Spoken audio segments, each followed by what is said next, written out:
at labis itong pinag-alala ni Huli. Siya ay pinangungot sa kakaisip kay Basilio. Huli, Huli! Tulungan mo ako. Mahal na mahal kita, Huli. Basilio, Panginoon, tulungan niyo po si Basilio.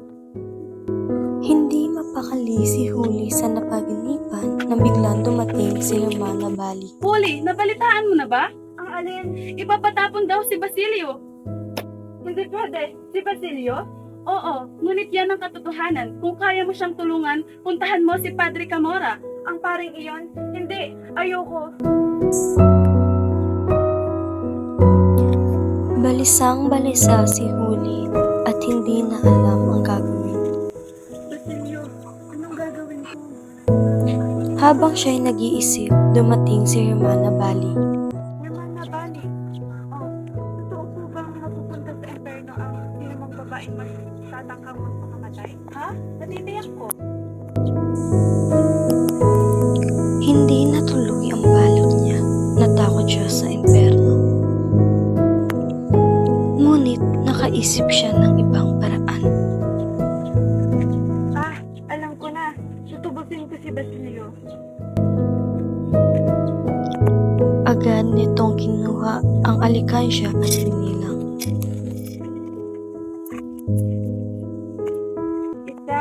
1, 2, 3, 4, 5. 20. Ngunit hindi ito sapat upang matubos ko si Basilio. Gayunpaman, muling nagbigay ng panukala si Hermana Bali. Humingi ka ng payo sa kawani. Kahit regaluhan mo lang siya ng sikapat at tabako. Ang kawani? Sige po, samahan po ninyo ako. Sumama naman agad si Huli kay Hermana Bali. Sila ay naglakad ng malayo para lamang makausap ang mga kawani. Magandang araw po. Anong may paglilingkod namin sa inyo? Tulungan niyo pong makalaya si Basilio.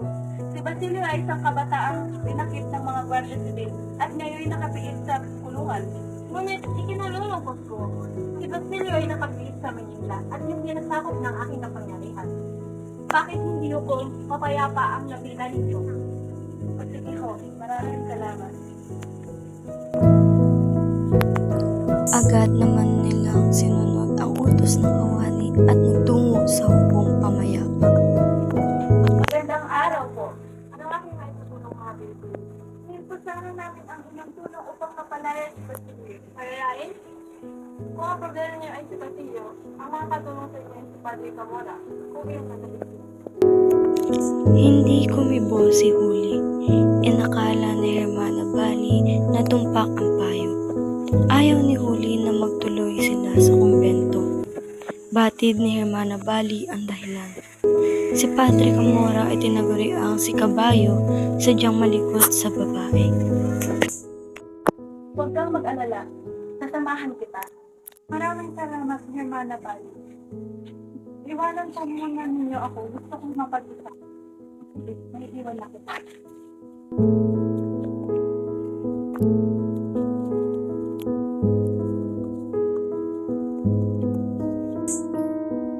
Hindi mapakali at tilabay sobrang aligaga ni Huli.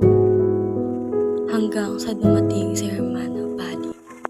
Huli, magmadali ka. Kailangan na nating puntahan si Padre Camora. Ipapatapon na daw sa Carolina si Basilio. Ha? Ayoko kay Padre Camora? Papabayaan mo na lamang bang ipatapon si Basilio? Natatakot ako. Huwag kang mag-alala. Hindi gagawa ng masama sa harap ko si Padre Camora. Kinaladkad ni Hermana Bali si Huli hanggang sa kumbento.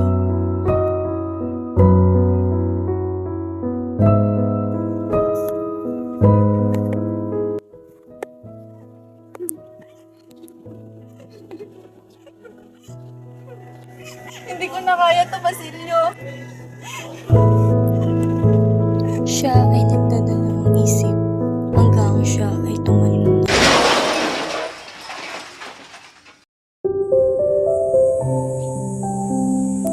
Agad naman ito nakita ni Hermana Bali.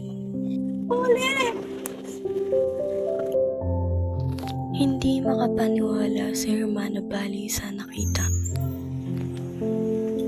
Si Hermana Bali ay patakbong bumaba sa pinto ng kumbento at nilibot ang daan at nagsisigaw. Huli! Huli!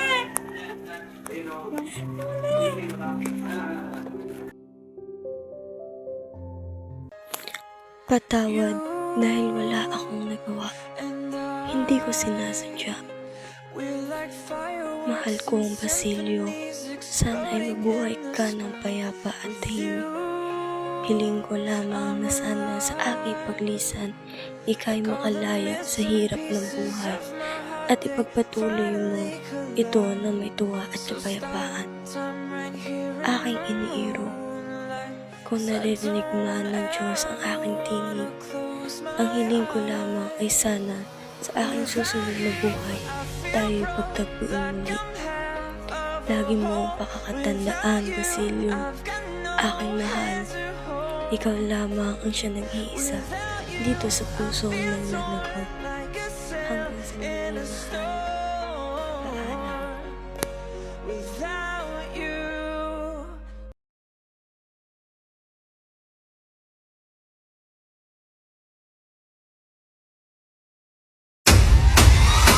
Paalam.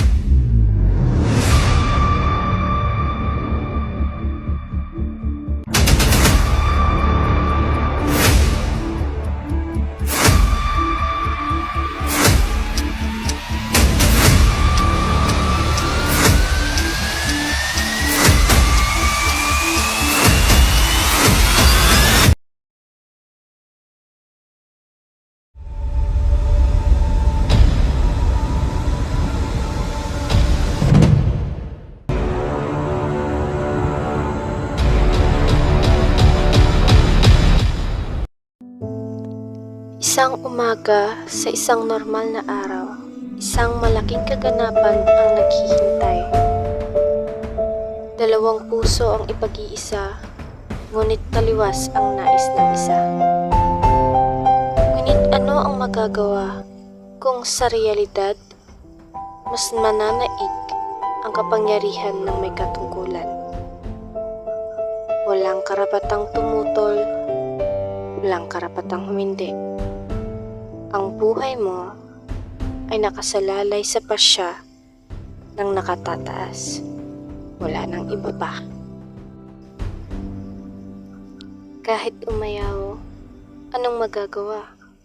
Kahit tumutol, ano ang kalalabasan? Kahit pagpigil, walang karapatan. Saklap ng kapalaran, pinagtagpo pero titinadhana. Ako ang narito, ako ang nauna, ngunit siya ang iyong wakas. Sus Maria, paulit ka. Umayos-ayos ka. Nalalapit na ang iyong kasal. Ngumiti ka dyan.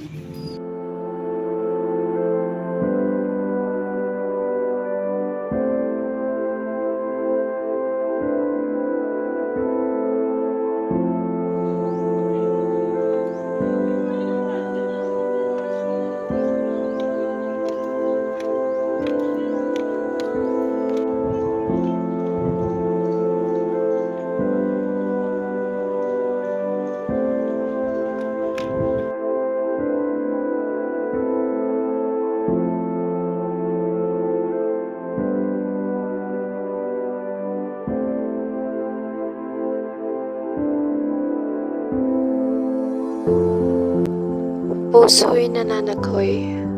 Narito ako, nakatingin sa malayo, umaasa, naghihintay. Kahit sulyap, di ko nakuha. Narito ako, nagbabantay. Narito ako, tignan mo.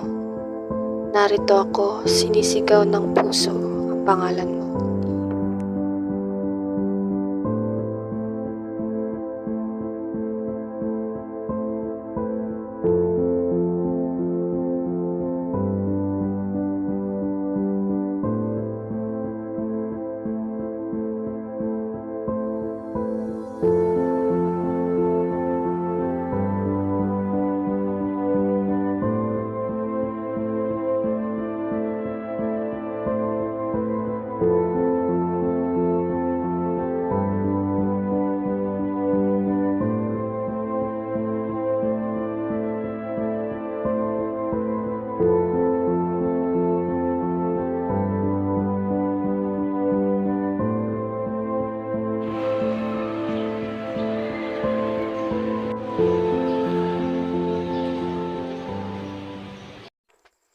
Matapos ang kaganapan sa simbahan, dumiretso ang mga tao sa dating bahay ni Kapitan Tiago upang idaos roon ang hinahandang piging para sa bagong kasal. Halatang pinaghandaan ninyo ang araw na ito. Malamang, kasal ito ng aking anak kaya dapat nung itong paghandaan. Oh, may bisita. Pasok po kayo. Pasok po kayo. Pasok po kayo. Ano ba yan? Nakakasira sa dingding? Pangmanhing binibini, ngunit na nakikita mo pa na buti ay galing pa sa Europa. Nakakasira sa dingding, wala sa ayos.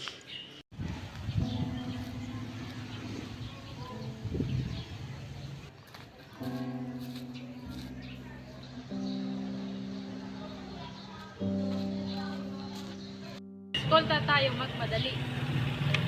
Ako dun. Ngunit may isang taong may itinatagong kaalaman. Kaalaman tungkol sa kapalaran ng mga taong dumalo sa piging. Nagtatalo ang kanyang isip at puso. Nananaig ang kabutihan sa kanyang puso. Ngunit pinipigilan ito ng masamang karanasan na naganap sa kanyang buhay at ito'y pinapaalam sa kanya ng kanyang isipan. Mga kaawa-awang nilalang, mamamatay sa kakilakilabot na paraan. Ngunit hindi dapat ako makonsensya. Nararapat lamang sa kanila yon. Hindi ba ito sa gano'n niyo?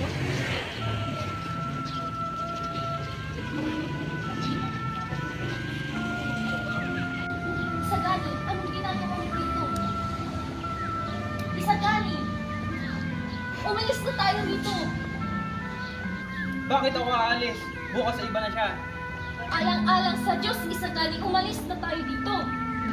Ayoko, ibig kong dumito, nais ko siyang masilayan kahit na sandali. Nais mo bang mamatay, Isagani? Kung gayon pa man, bahala ka na. Juan Crisostomo Ibarra? Sino to? Isang masamang biro, matagal nang patay ang taong iyan. Anong nangyayari sa'yo, Padre Salve? Alam mo ba ang lagbang ito? Anong nangyayari sa'yo, Reverendo? Ito'y sulat kamay ni Ibarra. Huwag niyo nang pansinin, pagpatuloy tayo sa pagkain. Dumidilim na ang ilaw. Sandali lang, General. Magnanakaw! Magnanakaw! Ngunit sa hindi inaakalang pagkakataon, ang kapalaran na inaasahan ni Simon na mangyari sa mga dumalo sa piging ay hindi na ayon sa kanyang kagustuhan. Siya ay nabigo.